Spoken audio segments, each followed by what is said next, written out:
Welcome back to the Fish Cave. Today's a really cool video. I got some new fish to show off to you. We're gonna move some fish around now we're in quarantine, put them in their new homes. And I wanna talk to you guys really quickly about the Tampa Bay Aquarium Society and that I just joined earlier this week. It was a great experience. I've sat here for years now watching YouTube videos and people going, oh my gosh, aquarium clubs are so cool. It's an awesome thing. They have auctions. And I finally got to go to one for the first time a few days ago, and I came away with some new fish. And more than that, I got to meet some really freaking cool people. There was a talk by Wessel, who talked about live bears of Central America, which was really awesome. I had a chance to talk to a handful of people there and meet some new friends, and hopefully I'll be back next month. Like I said, I joined on the spot. 15 bucks for a year was a no-brainer for me. Definitely, if you guys have a local aquarium club, check it out. It was an amazing experience. You know, the talk was good. The auction was awesome. Like I said, I want to show the fish off, but just the people were amazing. And you know, the more and more I continue to, you know, dive into this hobby, it's the people. The fish are awesome, but the people are just on another level. And the relationships I'm forming are fantastic. More about some new fish friends at the end of this video. If you're not following the Fish Cave on Instagram, go ahead and do that right now. I post pictures every single day of fish, behind the scenes stuff. If you guys have been following me on Instagram, you may know about some of the stuff. Although I got some surprises here too. But definitely check it out on Instagram. A big thank you. We just hit 500 followers there. Let's get to moving some fish around. And actually I want to show off some Hillstream loaches that we just got. And then we'll jump back to the fish and stuff we got at the Aquarium Society meeting. Today we're doing some shuffling around in the fish cave. It's finally time for the Panda Quarries and the CPDs to come out of quarantine. So we're gonna be moving these guys over into their tanks in the rack system. We got some more shuffling to do because this tank isn't gonna be free for long. In the 55-gallon tank over here, there's actually a Calico Bristlenose Pleco on eggs. You can see a few other ones in here. So the plan is to move this male on eggs over to this 5-gallon tank. And then actually there's a few other Calico Bristlenose Plecos in here. I'm gonna move those guys out to a tank in the rack system because the goal for this tank, I really wanna work on these Hillstream loaches. You can see 3 of them out right now, 1, 2, 3. There's 5 in here. We actually picked up 6, but one climbed out of the tank and found it dried up dead literally the day after I got it. Even though I have glass lids here, I added just extra plastic to cover up all these little spots because these guys have been known to kind of climb out of the tank. So doing some shuffling around today. First things first, I wanted to get all the decor, the driftwood and stuff out of the tank, drop the water down a little bit. I grabbed, as you can see, there's some red ram's horn snails. I grabbed a few of the smaller ones here. I'm gonna go feed them to the pea puffers. There's plenty of snails in here, but some of them get a little bigger. So let's throw some of these smaller snails in there, and they'll definitely get out of them or get after them. But as you can see, these guys have nice round bellies, eating plenty of snails as well as bloodworms or blackworms. There's Big Bert. But let's go back over here and let's start collecting these guys and transferring them over to the new tanks. And I'll show you guys how I transfer fish within the fish cave. It's really simple. Going to use some plastic containers. So we got the quarries. I put them, there's 5 in each container. And essentially what I'm going to do is bring the container over to the tank they're going in. They're going to go in this 20-gallon long. As you can see, there's already 2. There's 1. There's another one in there. 2 Panda Quarries in here. So we're going to add these guys. We got some cardinal tetras and some harlequin rasbors in here as well. So it's important to make sure that the container is like half full or a little less than half full. And then what I'm gonna do here is float it. And then I'm also gonna add a little bit of water from the 20 long into this container, just a little bit, and then let it sit there. And I'll repeat the process for the other container, and then we'll get started on the CPD, same thing. We got the 6 CPDs in here. Now, I had originally 8 CPDs and 10 Panda Quarries. Didn't lose any Panda Quarries, ended up losing 2 CPDs, but not too bad. I did medicate that tank with erythromycin as well as General Cure, 2 of the 3 trio meds. I didn't go with ICX and didn't have an issue. So we're gonna do the same process here. These already 2 CPDs in this tank as well as Carl are beta. So the plan is gonna be to breed these things.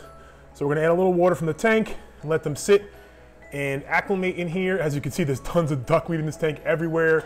I'm really hoping this is gonna be a perfect kind of habitat for them to breed and even raise the fry in this tank. I'm gonna try a few different things with these CPDs, but I have some hope that I'll be able to do it and raise them right within this tank because there is so much coverage. But let's get moving to the next part. We gotta move some fish are coming into here, into the rainbow tank, and then we got to move these plecos into this container. What I'm gonna do for this is, I'm gonna drain all the water out of this tank. I'm gonna keep the same filter, the same sponge filter, but what I'm gonna do is I'm gonna take 5 gallons, this is a 5-gallon tank.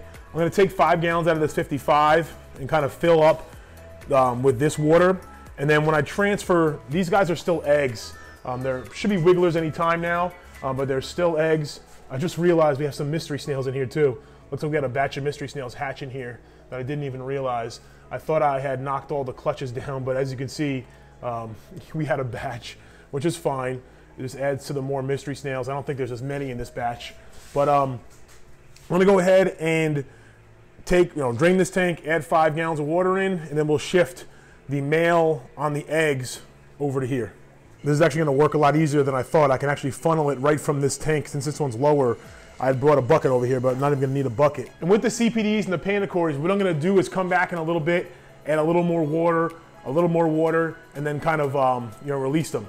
But I'll show you that once we get this situated over here. 5 gallons now ready. I took the liberty to rescape it, AKA I switched the side that the filter and then the wood were on, but hey, it's a rescape nonetheless. So I've done this before where I've moved the Pleco dad with the eggs to another tank and it's worked out fine. And obviously I'll keep you guys posted. But let's go ahead and move that over there and then we'll check up on the other fish, and then we got a few other things to do. Real quick, this is another little handy gadget that I got at the dollar store. It's a $1 LED flashlight. It came with the batteries and everything. So, I mean, it's pretty freaking bright, and I was using it to check in the eggs and stuff. Now we got our Pleco daddy and babies relocated here. I don't want to bother them too much. In fact, I'm probably going to cut the lights. As soon as I'm done, I'm going to cut the lights to all the tanks that I move fish. I don't know if it's a necessity, but I like to kind of just do a little dark mode after I move fish. So I try to move fish usually when the tank's lights would be out anyway. But let's go ahead and check up on the fish we got over here, the Panda Quarries. Let's add a little water. You can see our two friends are excited to get additions. So we add a little more water here up top. Probably only do this twice. If I'm getting fish from outside my fish room, I'm a little more, I don't do drip acclimation even with shrimp, but I usually do take it a little more seriously and wait up to like an hour or so, do a little, slower acclimation process. And like I said, I don't know if that's right or wrong. It's worked for me, so that's kind of what I do. But got a little more water to these CPDs. I think they're already starting to color up pretty nicely, because the other 2 in here that are like hiding, they are super fat. And I'm not sure if they're male or female, but these guys that are already in here have been feasting on some cull shrimp, and I was feeding some baby brine shrimp, which I want to do a video on if it hasn't come out already. I'm not sure, but yeah, I'm really excited to add these guys. But like I was talking about earlier, we want to move some fish over to here. So what I want to do is I want to catch out some more of these calicos, and I'm not going to get them all. There's no way. Probably going to take me a few days. I think there's like another 3 or 4. But the long-term goal is to move the calicos to that 20-gallon long, and then even when this guy is done, I'm going to I'll breed, or I'll raise those babies up somewhere else. But I'm going to keep my breeding colony of calicos up in this tank, just once again to clear more space. This 55-gallon was getting super overcrowded, so I'm moving the calicos out. Probably going to move these albino quarries out. There's still a rainbow shark in there I got to move out. Like I said, the main goal for this tank is going to be these hillstream loaches. So I want to kind of make room for them and set it up for their success. All right, we got 4 of the Calico Bristlenose in here. So I think that's all. There was these 4 plus the 5, the dad. But you guys just missed out on some shenanigans. I realized that in order to get these Bristlenose Plecos, if I had any chance of even getting 1, I was going to have to take out this driftwood. And this driftwood comes out of this tank, but it's not easy. and I knew that there'd be who knows what stuck to that driftwood in the crevices. So I had it up here, I was shaking it, and thought I got everything out of there. But of course, as soon as I put it down here, I was looking for anything falling off and whatever. And as soon as I put it down, 2 Hillstream Loaches fell off, 1 Calico Bristlenose fell off, a bunch of ram's horn snails, which I wasn't as worried about. But yeah, it was interesting getting those back into the tank, and I was able to, like I said, luckily get all of the Calico Bristlenose Pleco, so it worked out. But yeah, definitely be careful when you're taking stuff out of the tank. And let's get these guys acclimating just like the Panda Quarries and CPDs are. And then what I'll do is we'll probably add a little more water one more time to the Pandas and the CPDs, and then I'll get clips of me releasing them all. So if you guys are looking at these Calico Bristlenose Plecos, literally, I'm not sure which one's the mom, but these aren't that big. And I don't know how many eggs there are yet, but there's quite a few eggs in there, so a decent sized clutch, at least a few dozen. So looking forward to getting those hatched out. The Panda Quarries are ready. What I'm gonna do is pour these guys over this net. Even though it's my water, I still rather not, get the water from one tank to another. So I'm gonna pour them over the net so I just get the fish and not any of the water. And then I'm gonna go ahead and let them swim free. Come on, guys. I'll see if I can't get some footage later. These guys kind of acclimated once they color up a bit, but really excited to get these guys going. And now we'll move on and we'll do the CPDs in the same manner. Look at all that duckweed. Gosh. All right, got all 6 of them in there.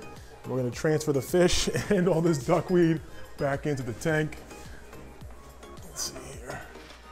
This one-handed stuff is never easy. Come on, little guys.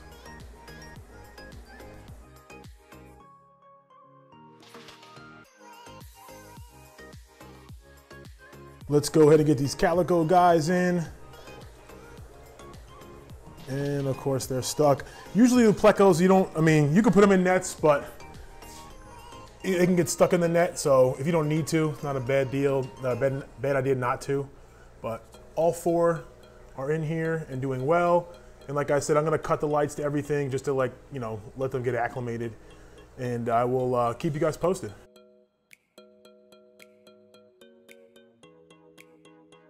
So what goodies did we pick up at the Aquarium Club meeting? Well, first and foremost, we got some free goodies. There's a floating fish food clip, and there's some little nano blocks here, some ZooMed Mini Banquet Original and Nano food blocks. These are a great source of food. I'm gonna put them in my shrimp tanks because these things actually give off some calcium, so it kind of maintains the hardness as well. But it was really cool to pick up these for free. I wasn't expecting any free goodies, but also we got the fish. Picked up a really cool pair of albino red guppies, which I'm really excited to play around with, maybe get them breeding. My focus isn't guppies, but I do want to maybe add a pair or 2 of some cool looking ones that I find interesting. And these were a steal at the auction. I also picked up some green shrimp.